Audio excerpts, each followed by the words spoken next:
चंदा मांगना पड़ेगा, फिर 1.5-2 करोड़ के बोर्ड हो जाएंगे और फीस भी उनसे कम मिलेगी। मैं जो स्टैंडर्ड दे रहा हूँ ना वो 6-7 लाख रुपए वाले स्कूल का दे रहा हूँ। भाई फीस को लेकर बहुत बड़ा लोगों को एक भ्रम फैलाया जा रहा है कि सर आपको देखने वाले लोग तो मिडिल क्लास से आते हैं या लोअर क्लास से आते हैं और आपके स्कूल की जो फीस है वो इतनी ज्यादा है। फीस स्कूल इस हिसाब से नहीं बनती है कि मैं लोअर क्लास को यहां दूं या मिडिल क्लास को दूं, ऐसा नहीं है। स्कूल का अपना एक स्टैंडर्ड होता है कि मुझे ऐसी स्कूल चलानी है और उसके लिए प्रत्येक बच्चों से मुझे कितनी फीस चाहिए, ठीक है, इस पे ज्यादा डिपेंड करती है। हमारे जितने भी जो क्लासरूम है वो सारे साउंड प्रूफ है, सभी में सेफ्टी ग्रिलें लगी हुई है। उसके कुछ वीडियो आपने देखे भी होंगे। हर एक क्लासरूम में एसी है। क्लासरूम की मैंने स्ट्रेंथ आपको पहले ही बताई है कि 40 बच्चों से ज्यादा नहीं होगी। तो जब इस प्रकार के नियम चलेंगे तो उसकी एक अपनी कॉस्ट आएगी। अगर एसी चलेगी तो उसका बिल आएगा। क्या मैं बिजली बोर्ड में ये बोल दूं, अगर आप ऐसा कर सकते हो मेरे लिए कि भाई विराट सर की स्कूल का जो फीस है वो बिल है लाइट का बिल वो कम आना चाहिए क्योंकि उनके पास में लोअर क्लास है, मैं फीस कम कर दूंगा। विराट सर के यहाँ जो किराना का सामान आता है या फ्रूट जो आएंगे बच्चों के लिए वो बिल्कुल लो रेट में आने चाहिए। क्या ऐसा होता है? नहीं होता है भाई। मैं जो स्टैंडर्ड दे रहा हूं ना वो 6-7 लाख रुपए वाले स्कूल का दे रहा हूं, वो भी 1.5-2 लाख रुपए में। आप इस बात पे जज करिए। हमारी स्कूल आपने देखी है, किस लेवल पर हमने स्कूल खड़ी की है, ठीक है। तो उस स्कूल में मुझे कैसी एजुकेशन देनी है उसके लिए मैंने ये बोला है कि मिनिमम जो मुझे कम से कम कॉस्ट चाहिए उसके आधार पर मैं बहुत अच्छी, जैसे डिजिटल बोर्ड है, एक बोर्ड 3 लाख रुपए के आसपास का है, तो यहां मैंने 2 बोर्ड नहीं लगाए हैं, कम से कम 40 रूमों में बोर्ड लगेंगे तो 1.5-2 करोड़ के बोर्ड हो जाएंगे। फिर उनका लाइट बिल, उनका खर्चा, उतना ही स्टाफ चाहिए। मैंने बोला जैसे कि हमारी हर एक क्लास में 2-2 टीचर रहेंगे तो उनकी कितनी कॉस्ट है। तो या तो मैं एजुकेशन बेटर कर सकता हूं या फीस बिल्कुल लो कर सकता हूं। अगर मैं बहुत कम फीस कर दूंगा ना तो कल को आप लोग ही मुझे ट्रोल करोगे, अरे इनके तो व्हाइट बोर्ड है, इनके बच्चे तो नीचे बैठे हैं, इनका फर्नीचर तो बिल्कुल सेकंड हैंड है, इनका तो कलर भी नहीं हो रखा है, ये कौन सी स्कूल है, इनके बच्चों को तो बिल्कुल खाना ही कुछ नहीं मिल रहा, ये तो हाइजीन भी मेंटेन नहीं कर पा रहे, इनके यहां तो बहुत गर्मी होती है, इनके तो पंखे ही नहीं लगे हुए। यही आप लोग कमियां ढूंढोगे भाई। तो मुझे उन सब कमियों से बचना है कि कल को मुझे ट्रोलो। हाँ, स्कूल फीस स्पष्ट है कि भाई हमारी जो स्कूल का स्टैंडर्ड है वो ऐसा है, यदि किसी माता पिता को स्कूल में पढ़ाना है तो उनको इतनी फीस भरनी पड़ेगी। मैंने लोअर क्लास जो बच्चे होते हैं या उनके लिए अकेडमी चलाता रहा हूं, पिछले 5 साल में अकेडमी की फीस 1 रुपए नहीं बढ़ाई। अकेडमी की फीस अगर हमारे पास पहले कोई बच्चा पढ़ा हुआ तो उसको पता है कितनी थी, 1,25,000 से शुरू हुई थी, आज 1,20,000 एक साल की। कम ही किए 5,000 रुपए, बढ़ाई नहीं, क्योंकि मुझे पता है कि वहां पर बिल्कुल किसान वर्ग आएगा, ठीक है। लेकिन स्कूल में तो ऐसा नहीं है कि मैं किसी एक वर्ग को टारगेट कर रहा हूं, ऐसा नहीं है। अगर मुझे वो करना होगा तो फिर वैसी सुविधाओं में करूंगा, मुझे चंदा मांगना पड़ेगा फिर, और चंदा मांगूंगा फिर आप लोग ट्रोल करोगे मुझे कि देखो स्कूल चलाने के चंदा मांग रहा है, कमा के खा रहा है। पहली 2-4 चीजें मैं आपको क्लियर कर देता हूं, फिर अपन फीस पे आते हैं। इसमें कोई शक नहीं है कि ये व्यवसाय है, मैं आपको बोलता हूं, कोई बोले ना बोले, लेकिन बहुत अच्छा व्यवसाय है। मुझे सिर्फ व्यवसाय नहीं करना, मैंने बोला सिर्फ बिजनेस नहीं करना, मुझे कुछ करना है बच्चों के लिए, तब मैंने ये व्यवसाय चुना, ठीक है। मैं ऐसा नहीं बोल रहा हूं कि मैं अपनी जमीन जायदाद बेच दूंगा, मेरे पास तो है ही नहीं, मैं क्या बेच दूंगा भाई, है। मेरे फादर एक्सपायर हो गए थे 2003 में, तो उसके बाद हमने तो गरीबी में दिन तोड़े, तो मेरे तो बाप दादों का कुछ भी नहीं है, तो मैं क्या बेच के चलाऊंगा। ऑब्वियसली बात है फीस से ही चलाऊंगा। लेकिन मेरा एक विजन है कि मुझे कई बच्चों का जीवन सुधारना है। मेरे पास आने वाला हर एक माता पिता उनके बच्चों की जो उम्मीद लेके आता है उस टाइप की स्कूल मैं उनको दे सकूं, उसके बाद में उनको कंप्लेन नहीं रहे, उनके बच्चों को अच्छा खाना दे सकूं। जब आप मेरी जगह बैठोगे, मेरे पास जब टेबल पे आते हैं पेरेंट्स तो बोलते हैं फ्रूट मिलेगा ना सर डेली बच्चों को, दूध मिलेगा ना सर डेली बच्चों को, छाछ मिलेगी ना सर डेली बच्चों को, खाना मिलेगा ना सर अच्छा डेली बच्चों को, तो इनकी कॉस्ट होगी भाई। दूध कौन फ्री में दे देगा? क्या मुझे मेरे स्कूल में आने वाला हर एक सामान इस बेस पे मिलता है कि ये तो लोअर क्लास के बच्चों को पढ़ा रहा है? तो फिर मुझे चंदा मांगना पड़ेगा, और मैं चंदा मांगूंगा तो वैसे ट्रोल करोगे, क्योंकि जो लोग गायों के लिए चंदा मांगते हैं ना, उनको कैसे ट्रोल करते हो आप लोग कि ये चंदा मांग रहा है, इसके अपने शौक है। ये नहीं देखते कि वो गायों के लिए कुछ तो कर रहा है, बाकी लोग जो सो रहे हैं उनसे अच्छा तो कुछ तो कर रहा है। तो वैसे ही फिर मुझे करोगे कि ये तो चंदा मांग रहा है, स्कूल क्या चला रहा है, इसकी खुद की गाड़ी देखो तो फॉर्च्यूनर में घूम रहा है, तो यहां ये बात आ जाएगी। तो मेरा कहने का मतलब यह है सीधा साधा, फीस ज्यादा नहीं है, शब्दों में आपको हो सकता है ज्यादा लगे, लेकिन सुविधाओं के हिसाब से फीस बहुत कम रखी है हमने। 50% फीस है जिस लेवल की हमारे पास में सुविधा है। आप किसी भी ऐसे स्कूल से हमारा कंपैरिजन करिए जिसके क्लासरूम में एसी लगे हो, जिसके क्लासरूम साउंड प्रूफ हो, हर एक क्लासरूम डिजिटल हो, उसके क्लासरूम की स्ट्रेंथ 25 से लेकर 40 के बीच हो, सभी क्लासरूमों में सेफ्टी ग्रिल लगी हो, सभी जगह 2-2 टीचर हो।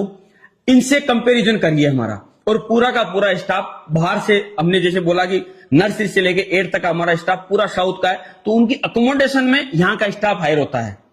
एक एक जो टीचर है उनको कितना खर्चा लगता है उनको अकोमोडेशन देने में, तो आप उस स्कूल से हमारा कंपैरिजन करिए, फिर आपको हमारी फीस 50% लगेगी। ठीक है, आप गांव डानी के स्कूल से कंपैरिजन मत करिए फीस का, क्योंकि स्कूल का अपना एक स्टैंडर्ड है। जब मैं बच्चों को नीट की तैयारी कराऊंगा, एनडीए की तैयारी कराऊंगा, तो उन टीचरों की अपनी एक लेवल है, उनकी अपनी एक सैलरी है। लाख लाख रुपए से नीचे, 1.5 लाख रुपए से नीचे टीचर नहीं है, तो फिर मैं कैसे कर दूं उन बच्चों को? अकेडमी में मुझे बच्चों को फौजी बनाना होता है, यहां पर उद्देश्य अलग है। बच्चों को डॉक्टर बनना है, इंजीनियर बनना है, जज बनना है, किसी को एनडीए में जाना है, किसी को साइंटिस्ट बनना है, तो उनको हमको उसी हिसाब से लेब देने पड़ेंगे। लेब की कॉस्ट है 40 से 50 लाख रुपए। तो आपको समझना पड़ेगा, ऐसे ही मत अफवाह फैलाओ। कई पेरेंट्स है जिनको अपने बच्चों को यह कराना है, तो उनके लिए मैंने ये आयाम सेट किया है कि क्यों यहां से स्कूलों से एनडीए में ऑफिसर बच्चे क्यों नहीं निकल सकते, क्यों डॉक्टर नहीं बन सकते हमारे स्कूल से, क्यों साइंटिस्ट नहीं बन सकते। इन चीजों की पहल कर रहा हूं मैं। तो ये मुझे पता है ना फीस का स्टैंडर्ड क्या है। जो भी हमारे लेवल की दूसरी किसी स्कूल है उससे कंपैरिजन करिए। आप हमारे स्कूल विजिट करिए, विजिट का कोई चार्ज नहीं है। आइए, आप देखिए, देखने का कोई चार्ज नहीं है। घूमिए, मेरी गारंटी है आप संतुष्ट हो जाओगे। चाहे आप 50 स्कूलें देख लो और हमारी देख लो, आपको संतुष्टि मिलेगी यहां, और फीस भी उनसे कम मिलेगी। तो फीस का कंपैरिजन किसी अन्य स्कूल जो किसी घर में चल रही है, किसी छोटी सी जगह में चल रही है, ठीक है, वहां पर कौन स्टाफ पढ़ा रहा है, कोई 12 पास बच्चियां पढ़ा रही है, उससे हमारी फीस का कंपैरिजन कैसे हो सकता है? क्योंकि अगर मैं ऐसा कुछ करता तो कल को लोग मुझे बोलते, अरे इनकी स्कूलों में तो कुछ नहीं, यहीं की लड़कियां जाती है, पढ़ाती है, टाइम पास करता है, ये करता है, वो करता है, ये शुरू हो जाते भाई। तो मुझे ये सब नहीं करना। मेरे को बहुत अच्छी एजुकेशन देनी है, और बहुत अच्छी एजुकेशन जिन माता पिता को अपने बच्चों के लिए चाहिए, उनको फीस तो एफर्ट करनी पड़ेगी। ये फीस बहुत कम है, आप आने वाले समय में देखोगे, मैं बोल रहा हूं और भी इससे फीस बढ़ेगी। अभी जो पहले साल हमारे पास में पेरेंट्स आ रहे हैं, उनको हमने फीस में ऑफर देके ये फीस है, मैं ये बोल रहा हूं आपको, यकीन मानिए। अगले साल से जो पेरेंट्स हमारे साथ जुड़ेंगे, उनको इसे कम से कम 15-15, 20-20 हजार रुपए फीस ज्यादा देनी पड़ेगी। इसमें कोई संदेह नहीं है। क्यों? क्योंकि कॉस्ट है स्कूल की। पहले साल तो मैं अपने आप को प्रूव करने के लिए ये सारी सुविधाएं दे रहा हूं, और वो भी नाम मात्र की फीस में। अब आप बोल रहे हो, जैसे हमारा बोला सर आपकी फर्स्ट क्लास की जो फीस है वो 35,000 रुपए, तो ज्यादा नहीं है भाई। समझो बात को, फर्स्ट क्लास में टीचर 8,000 में भी लगता है, 5,000 में भी लगता है, और 25,000 में भी लगता है। तो हमारे यहाँ जो टीचर है ना, वो देख लेना आप, वो एक स्टेट छोड़ के, आप छोटी सी बात ये समझिए कि किसी केरला स्टेट का टीचर अगर राजस्थान में आएगा तो कम से कम 30-40 हजार रुपए तो लेगा ही लेगा ना। समझो बात को, एक स्टेट छोड़ के, क्योंकि यहां जो टीचर पढ़ा रहे वो 10,000 रुपए में पढ़ा रहे, तो उस यहां का कोई टीचर अगर केरला जाए तो ऐसे तो कोई जाएगा नहीं। तो हम उनको, और वो भी गर्ल्स स्पेशली, तो उनको हमको कितनी बड़ी पेमेंट देके ये कन्विंस करना पड़ रहा है कि आप हमारे यहां पढ़ाइए। आपको भी पता है केरला का एजुकेशन का स्टैंडर्ड क्या है। तो अगर हम उनको यहां ला रहे हैं तो उसकी कितनी बड़ी कॉस्ट है। हमारी मदर टीचर तक केरला से है, ठीक है, कि जो मदर टीचर है नर्सरी क्लास में जो पढ़ाएगी, उनकी तक पेमेंट इतनी बड़ी होगी, प्लस उनको अकोमोडेशन, यानी रहने की उनकी अपनी कंडीशन है। जिस एजेंसी के द्वारा हम उनको बुला रहे हैं, उस एजेंसी का खर्चा, उनकी अपनी कंडीशन है। तो भाई जब आप बहुत अच्छी एजुकेशन में पहल करोगे ना, आपको समझ में आएगा कितना खर्चा होता है। वो खर्चा कहां से आएगा? फीस से। तो अभी तो नाम मात्र की फीस है ये। अगले साल जब रिजल्ट हमारे प्रूव होंगे, बिल्कुल इसमें अच्छी फीस जाएगी। मैं खुद बोल रहा हूं, और आप ये बोल रहे हो ना कि धीरे धीरे फीस कम नहीं होगी, बढ़ेगी, क्योंकि मुझे अपना एजुकेशन का स्तर है वो बहुत ऊपर लेके जाना है, ताकि समाज में एक अच्छी पहल हो सके, एजुकेशन अच्छी रूप से बढ़ सके। लेकिन हाँ, मैं हमेशा एक बात बोलता हूं कि जब दूसरे स्कूल ओनर 20 बीघा जमीन खरीदेंगे तो मैं बीघा 2 बीघा खरीदूंगा, क्योंकि अगर मैं खरीदूंगा नहीं तो मैं यहीं रुक जाऊंगा, मेरी तरक्की रुक जाएगी, मेरे विजन रुक जाएंगे। क्योंकि आज मैंने ये जमीन खरीदी इसमें स्कूल बनाई तो आज मैं यहाँ पहुंचा। अगर मैं खरीदता ही नहीं तो फिर ये कभी स्कूल बनती नहीं। तो मेरे खुद के अपने सपने हैं, ठीक है।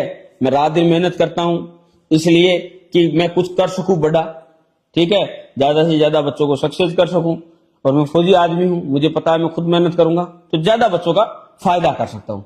पैसे तो एक कॉस्ट है, वो तो लगेगी, उसके बिना समाज में कुछ भी नहीं आता, सामान भी नहीं आता। मेरे यहाँ गाड़ियां चलेगी, उनमें डीजल कोई सस्ता नहीं भर देगा। गाड़ियां पूरी की पूरी नहीं लिए, अगर वही मैं सेकेंड हैंड गाड़ी लेता, वो कहीं ठुक जाती, कहीं उसका इंजन बंद होता था, मुझे वैसे ट्रोल कर लेते। तब कोई बात नहीं करता कि अरे ये बच्चों से कम फीस में, जैसे मेरे को अकेडमी में ट्रोल करते हैं, ये कोई बात नहीं करता ना कितनी कम फीस में यार ये अकेडमी के बच्चों को तैयारी करा रहा है, कोई बात नहीं करता। तब मुझे पता है, तो हमको उन चीजों से बचने के लिए हमने सारी गाड़ियां नहीं लगाई है, पूरी A to Z सभी गाड़ियों में सीसीटीवी कैमरा, ID स्कैनिंग, ताकि पेरेंट्स के हाथ से जब बच्चा छूटेगा तब से हमारी जिम्मेदारी में हमारी यहाँ टीम बैठी रहेगी, वो हर एक बस को ऑब्जर्व करेगी, बस कैसे चल रही है, बस की कितनी स्पीड है, उसके अंदर सभी बच्चे सीटों सीट है या नहीं। तो जब ऐसी सुविधाएं करेंगे तो उसकी अपनी एक कॉस्ट होती है लाडले।